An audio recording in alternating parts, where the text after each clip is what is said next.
আমার ইউটিউব চ্যানেলে সবাইকে স্বাগত। আমি আজকে তৈরি করব আইসক্রিম, যেটা ছোট বড় সকলের ভীষণ পছন্দের। আইসক্রিমের জন্য আজকে লাগছে দুধ, কর্নফ্লাওয়ার আর একটু গুঁড়ো দুধ নিয়েছি। আর আমি চিনির পরিবর্তে বাতাসা ব্যবহার করব। আমি আইসক্রিমের জন্য 500 দুধ ব্যবহার করছি।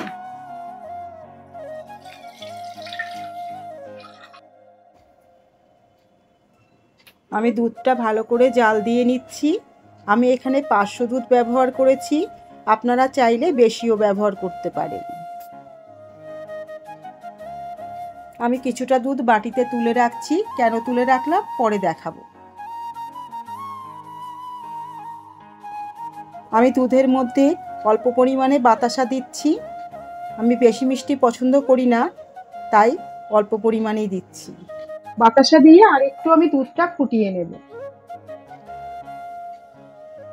যে দুধটা আমি তুলে রেখেছিলাম ওই দুধের মধ্যে 2 চামচ কর্নফ্লাওয়ার ভালো করে মিশিয়ে নেব। দলা থাকলে হবে না।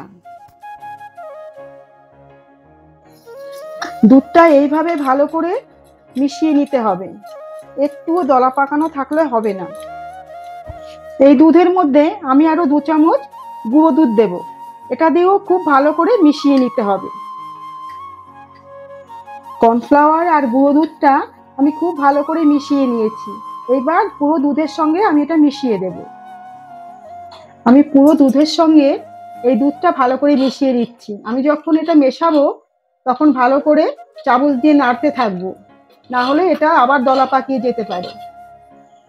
কর্নফ্লাওয়ার দিয়ে দুধটা জাল দিলেই অনেকটা ঘন হয়ে যাবে দুধ। এই দেখুন, এরকম দুধটা ঘন হয়ে গেছে। এবার আমি আইসক্রিমের জন্য তৈরি করব। আইসক্রিমটা আমি দুটো লেয়ারে করব, তাই কিছুটা দুধের মধ্যে অরেঞ্জ ফুড কালার মিশিয়ে নিয়েছি।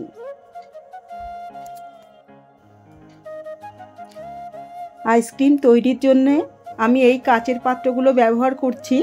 আপনারা যে কোনো পাত্রই ব্যবহার করতে পারেন।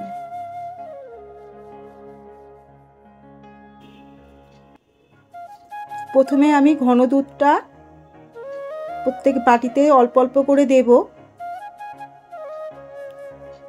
দেখি কেমন লাগছে। এরপর আমি অরেঞ্জ ফুড কালারটা অল্প অল্প করে চামচে করে দিচ্ছি। কি সুন্দর লাগছে।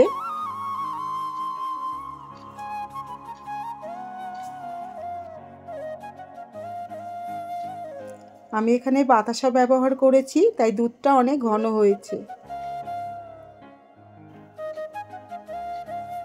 এটা এখন আমি 3-4 ঘন্টার জন্য ফ্রিজে রেখে দেব। তারপর বার করে দেখাবো কেমন হয়েছে। এই দেখুন কত সুন্দর হয়েছে। ফ্রিজ থেকে বার করে এনেছি, আর খেতে অনেক বেশি সুন্দর হয়েছে। এই দেখুন কত সুন্দর হয়েছে, একদম দোকানের আইসক্রিমের মতন। আজকে বাতাসা দিয়ে আইসক্রিমটা করেছি, পরের দিন চিনি দিয়ে করে আপনাদের দেখাবো। আর ভিডিওটা ভালো লাগলে লাইক, শেয়ার আর সাবস্ক্রাইব করবেন।